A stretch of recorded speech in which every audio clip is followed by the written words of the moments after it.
മുഖ്യമന്ത്രിക്ക് മുന്നിൽ സ്തുതിഗാനം പാടുന്നത് ഒഴിവാക്കാൻ ആലോചന അനുചിതമാകുമെന്ന ചിന്തയിൽ സെക്രട്ടേറിയറ്റ് എംപ്ലോയീസ് അസോസിയേഷൻ. വ്യക്തിപൂജ ആക്ഷേപം ഉയർന്ന സാഹചര്യത്തിലാണ് ഒഴിവാക്കുന്നത്. അസോസിയേഷൻ സംസ്ഥാന സമ്മേളനത്തിൽ പാടാനുള്ള സ്തുതിഗീതമാണ് വിവാദമായത്. സ്തുതിഗീതം ജനം TV പുറത്തുവിട്ടിരുന്നു. വിവരങ്ങളുമായി പ്രജിത് മോഹൻ ഒപ്പം ചേരുന്നു. പ്രജിത്ത്, ഈ മറ്റാർക്കും പാർട്ടിക്കുള്ളിലുള്ള ആരെയും പുകഴ്ത്താൻ പാടില്ല, നടപടി വരും, ഒതുക്കൽ നേരിടേണ്ടി വരും, വെട്ടിനിരത്തലിന് വിധേയരാകേണ്ടി വരും. പക്ഷേ മുഖ്യമന്ത്രിക്ക് മാത്രം ഇതൊന്നും ഒരു പ്രശ്നമല്ല എന്നൊരു ആരോപണം കഴിഞ്ഞ ദിവസം തന്നെ പുറത്തു വന്നിരുന്നു. ഞാൻ ഈ ചോദ്യം ചോദിക്കുമ്പോൾ ദൃശ്യങ്ങളിൽ കാണുന്നത് P. ജയരാജനാണ് എന്നതുകൂടി ഞാൻ എടുത്തു പറയട്ടെ. പ്രജിത് മോഹൻ, എന്തുകൊണ്ട് പുകഴ്ത്തുപാട്ട് വേണ്ടെന്ന് വയ്ക്കുന്നു? കാര്യം എന്തൊക്കെ പറഞ്ഞാലും മുഖ്യമന്ത്രി പിണറായി വിജയനെ പുകഴ്ത്തിക്കൊണ്ട് തിരുവാതിര വന്നു. പിന്നീട് നമ്മൾ കണ്ടതാണ് കൊടുങ്കാറ്റിൽ പറക്കുന്ന കഴുകാൻ എന്നൊക്കെ അദ്ദേഹത്തെ വിശേഷിപ്പിച്ചുകൊണ്ട് കഴിഞ്ഞ വർഷം പുറത്തു വന്നൊരു ഗാനം, പിണറായി വിജയൻ നാടിന്റെ ആചാരം എന്നൊക്കെയുള്ള.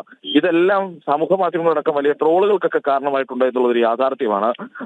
എന്താണോ ഉദ്ദേശിച്ചത് അതിന് നേരെ വിപരീത ഗുണം ചെയ്തു എന്നുള്ളതും കൃത്യമായി പൊതുമണ്ഡലങ്ങളിലൊക്കെ ചർച്ചയായ വിഷയമാണ്. അതിനുശേഷമാണ് ഇപ്പോൾ വീണ്ടും മുഖ്യമന്ത്രിയെ പുകഴ്ത്തിക്കൊണ്ട് ഒരു ഗാനം, അതും സംസ്ഥാനത്തെ ഉത്തരവാദിത്തപ്പെട്ട സംഘടനകളൊന്നായ സർക്കാർ ജീവനക്കാരുടെ സംഘടനയായിട്ടുള്ള സെക്രട്ടേറിയറ്റ് ജീവനക്കാരുടെ സംഘടന തന്നെ ഈ രീതിയിൽ ഒരു ഗാനം തയ്യാറാക്കി, ഒരു സംഘഗാനം തയ്യാറാക്കി. അത് ഇന്ന് നടക്കുന്ന അവരുടെ സുവർണജൂബിലി മന്ദിര ഉദ്ഘാടന വേളയിൽ അത് കൃത്യമായി ഒരു സെക്രട്ടേറിയറ്റ് ജീവനക്കാരായ സ്ത്രീകളെ കൊണ്ട് തന്നെ പാടിപ്പിക്കുന്ന രീതിയിലേക്കൊക്കെ കാര്യങ്ങൾ പോയത്. അതിനുവേണ്ടി തയ്യാറാക്കിയ ഗാനമാണ് കഴിഞ്ഞ ദിവസം ജനം TV പുറത്തുവിട്ടത്.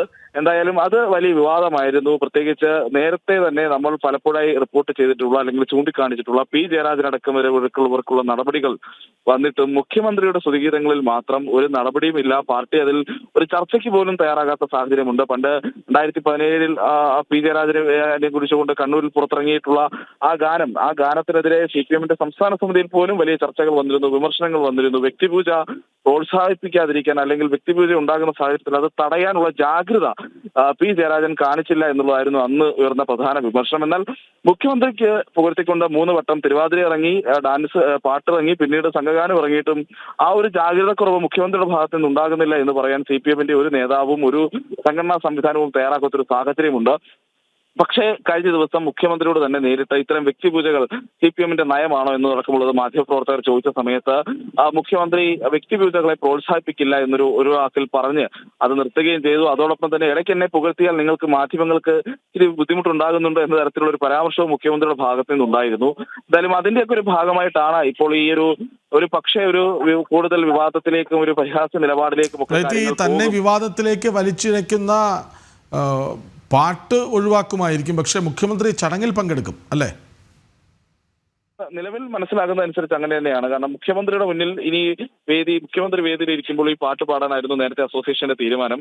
എന്തായാലും നിലവിലത്തെ സാഹചര്യത്തിൽ മുഖ്യമന്ത്രിയെ വേദിയിലിരുത്തി ഈ പാട്ട് പാടുന്ന ഒരു സാഹചര്യം ഉണ്ടാകരുത് എന്നുള്ളതാണ് ഏറ്റവും പുതിയ ആലോചനകൾ. എന്തായാലും ഈ പാട്ട് വേദിയിലിരുത്തി പാടിയെങ്കിൽ കിട്ടുന്നതിനേക്കാൾ കൂടുതൽ പബ്ലിസിറ്റി അതിന് മുന്നേ തന്നെ കിട്ടി എന്നത് എഴുതിയ ആളിനും സംഗീതം നൽകിയ ആളിനും അണിയറക്കാർക്കും ഒക്കെ ആശ്വസിക്കാം എന്ന് തോന്നുന്നു. വിവരങ്ങൾ നൽകുകയായിരുന്നു പ്രജിത് മോഹൻ.